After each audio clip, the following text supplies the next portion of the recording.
Buenas tardes, compañeros y doctor. El día de hoy quiero hablarles sobre lo que fue el Renacimiento en España. Primero, cabe mencionar que esta etapa marcó lo que se conoce como el Siglo de Oro. Durante el siglo XVI fue cuando se dieron diversas guerras políticas, religiosas y literarias entre España e Italia. Y gracias a ello fue que se logró un gran intercambio cultural, ya que en Italia se traducían las obras más importantes de la literatura española. Entre estas estuvieron la Celestina, las composiciones de Manrique y las producciones populares como los villancicos y romances. Ya en España se tradujeron algunos libros italianos, como lo fue La Jerusalén liberada de Torcuato Tasso, pero debido a esto fue gracias a Boscan que las corrientes petrarquistas e idealizantes maduraron, manejando una misma concepción del amor como un medio de utilidad para el enamorado. Asimismo, se le añaden diferentes tipos de métrica, ya que se le suman los endecasílabos y heptasílabos. Además, la rima que se usa es consonante, porque a partir de la última vocal acentuada, todos los sonidos coinciden. También se acoplan las estrofas, lira, silva, octava real, tercetos, encadenados, soneto, procedentes de Italia, siendo así que el lenguaje adopta un carácter de sencillez y naturalidad, debido a que se buscó dejar de lado el uso de frases rebuscadas y la afectación del amaneramiento. Por si fuera poco, los poetas se ven entusiasmados por escribir sobre el amor como algo platónico, la naturaleza como si fuese algo idealizado y perfecto, la mitología como eje central y la belleza femenina como un asunto amoroso, como lo fue en el medioevo. Por otra parte, tenemos los diferentes géneros que se desarrollan. El primero fue la poesía, pues este alcanza un gran auge durante el siglo XVI, gracias a la nueva adaptación de la métrica, ya que esta era una mezcla entre verso en decasílabo y las estrofas de heptasílabos. En la aparición de la lira, el soneto y la estancia se utilizaron dos cuartetos y dos tercetos, con rima consonante. La poesía de este periodo se dividió en dos escuelas, la salmantina, Fray Luis de León, y la sevillana, Fernando de Herrera. La escuela salmantina tiene como rasgos distintivos la concisión en el lenguaje, la llaneza en la expresión, el realismo en el pensamiento, la preferencia por la estrofa corta, la naturalidad y la sencillez. En cambio, la escuela sevillana es grandilocuente. Se pule en extremo la forma priorizándola antes que el mensaje. Su obra es más de meditación que de sentimiento, más de documentación que de observación de la naturaleza y la vida. Se prefiere la estrofa larga y la composición extensa. Usa abundantemente los adjetivos y el ornamento retórico. No obstante, esta escuela sirvió de base inmediata y de puente necesario para enlazar con los movimientos poéticos que en el siglo XVII se englobaron bajo la denominación general del barroco. Dentro de los representantes de la poesía está Juan Boscán, quien nació en 1493 y falleció en 1591. Fue distinguido por ser un gran poeta y traductor catalán en lengua castellana del Renacimiento. De familia noble, recibió una excelente formación humanística y sirvió en la corte de los reyes católicos y después en la del emperador Carlos I de España. Fue preceptor del duque de Alba.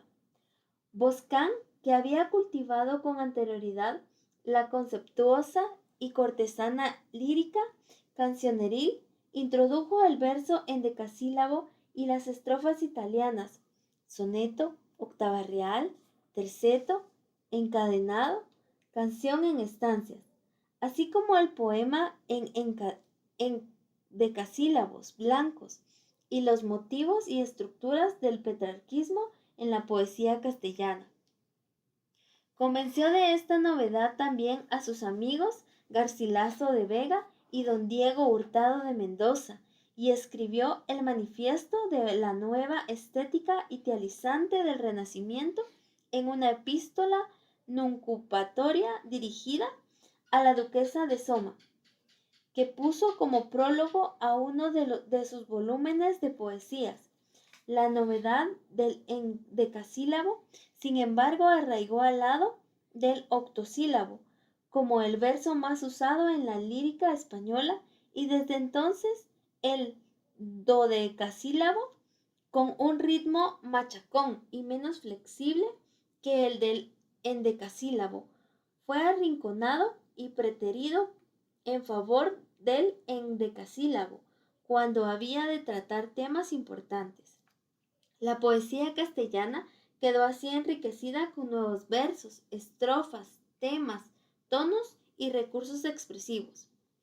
En el Renacimiento impone una división entre lo natural y lo sobrenatural frente a la Edad Media, en que se mezclaban de una forma que Dios, la Virgen y los santos intervenían en todo tipo de asuntos mundanos con apariciones y milagros. En esta nueva época hay escritores mundanos como Garcilaso de Vega y autores que únicamente expresaban sentimientos religiosos, tanto en verso como en prosa. En el Renacimiento se desarrolla y manifiestan ampliamente estos sentimientos, fuertemente impulsados por la Contrarreforma, lucha contra la Reforma protestante, en la que se empeñaron la Iglesia y la Corona española.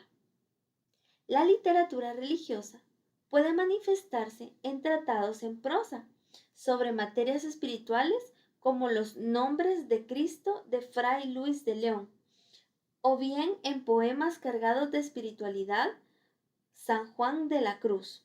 De ambas maneras se expresaron las principales vivencias religiosas de la época, la ascética y la mística. La ascética trata de perfeccionar a las personas incitándolas al cumplimiento estricto de las obligaciones cristianas e instruyéndolas en ello. La mística trata de expresar los prodigios que algunos privilegiados experimentan en su propia alma al entrar en comunicación con Dios. Un máximo representante de ello es San Juan de la Cruz. Él nació en 1542 y murió el 14 de diciembre de 1591. Tras estudiar humanidades, su intención era hacerse cartujo, pero tras conocer a Santa Teresa, ingresa a los 22 años a la orden de las Carmelitas Descalzos, cambiando su nombre, Juan de Yepes, por el de Juan de la Cruz. Sus intentos de reforma de la orden lo llevaron a la cárcel en 1577, durante un periodo de 8 meses, tiempo en el que se compuso su cántico espiritual, y ya en 1578 huyó de la cárcel. Además, es conocido por ser el autor de algunas composiciones de la corte tradicional, escritas en su mayoría en octosílabos, pero su obra más importante son 3 grandes poemas que expresan experiencias místicas: Noche oscura del alma, breve poema formado por 8 liras, en el que describe simbólicamente el proceso de unión del alma con Dios por medio de una alegoría. La amada, el alma, sale de su casa en una noche oscura para encontrarse con su amado Dios y unirse a el éxtasis místico. Cántico espiritual, subtitulado Canciones entre el alma y el esposo, es el más extenso de sus poemas. En las 40 liras que la componen se describe también, por medio de una alegoría, las 3 vías místicas: vía purgativa, la esposa, el alma, Sale a buscar a su esposo, Dios, preguntando por él a la naturaleza. Vía iluminativa, la esposa encuentra al esposo reflejado en una fuente, entabla con él un diálogo amoroso.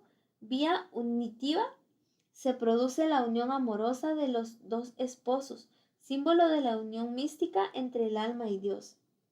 Llama de amor viva, el más breve de los 3 poemas.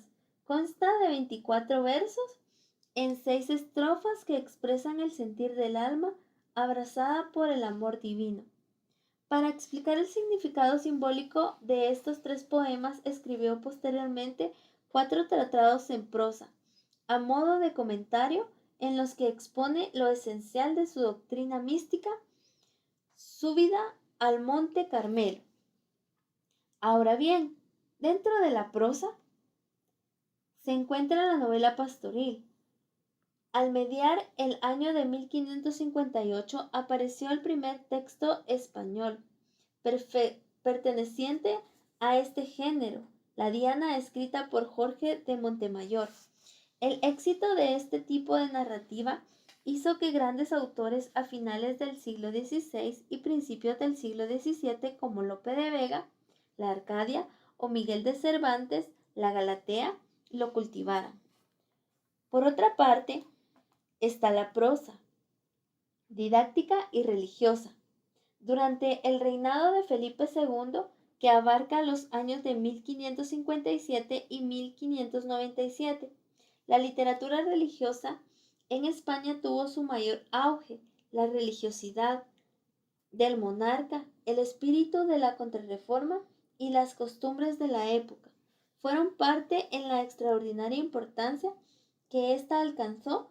La literatura didáctica y religiosa es muy vasta, pues incluye la apologética, la cual presenta argumentos en pro de la religión, la ascética, que tiende a inculcar los preceptos de la moral, y la mística, que procura el conocimiento de Dios dentro del propio espíritu por medio de la contemplación y meditación.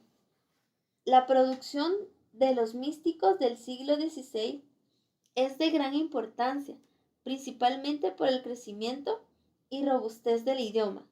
Destacan en este sentido la Perfecta Casada, en 1583, sobre las virtudes de la mujer cristiana y sobre todo de los nombres de Cristo, 1574 y 1575, un conjunto de comentarios eruditos a los apelativos con que se designa a Jesucristo en la Sagrada Escritura, que constituye sin duda su obra más conseguida estilísticamente. Dentro de este estilo de prosa se encuentra Fray Luis de León. Él nació en 1527 y murió en 1591, siendo conocido por ser un escritor español en lenguas castellanas y latinas, de ascendencia judía. Además, desde muy joven militó en la orden agustina. Fue encarcelado por su comentario al Cantar de los Cantares en 1573, pues realizó una introducción castellana de un texto bíblico, algo en ese entonces era prohibido. Sin embargo, Fray Luis fue un gran humanista de espíritu cristiano y muy buen conocedor de los clásicos latinos. Destacó ante todo como prosista en castellano. Su conciencia estilista, que se manifiesta en los efectos rítmicos que introdujo en su prosa, y su empeño en conseguir el lenguaje cuidado y natural, lo convierten en un escritor fundamental para la consolidación de la prosa castellana. Por último, está la prosa picaresca. La novela picaresca como género literario posee las siguientes características. El relato es autobiográfico, con una narración dirigida a una tercera persona que se encuentra en una posición social superior a la del narrador. La narración sigue un orden cronológico. La ironía y el diálogo son dos de los recursos más empleados para desarrollar el argumento y expresar la crítica en el libro. El protagonista es un pícaro. es decir, pertenece a la clase social baja. Su protagonista es un antihéroe cuyo objetivo es mejorar. Se mueve inducido por el hambre o la necesidad de medrar. Busca la manera de mejorar la vida. Carece de ideales. Un claro ejemplo de este tipo de prosa es Lazarillo de Tormes, obra que es de autor anónimo y que se publicó en 1554 y narra la vida de un muchacho, Lázaro de Tormes, desde su nacimiento hasta que se casa en Toledo con la criada de un arcipreste. Durante todo este tiempo sirve a varios amos que le maltratan y apenas le dan de comer, siendo el protagonista quien representa la clase baja y vagabunda de la época. Es un antihéroe, astuto, dependiente, para poder subsistir. Un pícaro. Él iba de amo en amo para satisfacer su hambruna. Cada amo era una situación social diferente. El nombre del protagonista se debe a que se le conocía como Lazarillo, ya que él era el guía de un ciego, y Tormes es porque nació en el río Tormes. Así se forma Lazarillo de Tormes. Lázaro, hijo de un ladrón y asemilero, queda huérfano en Salamanca.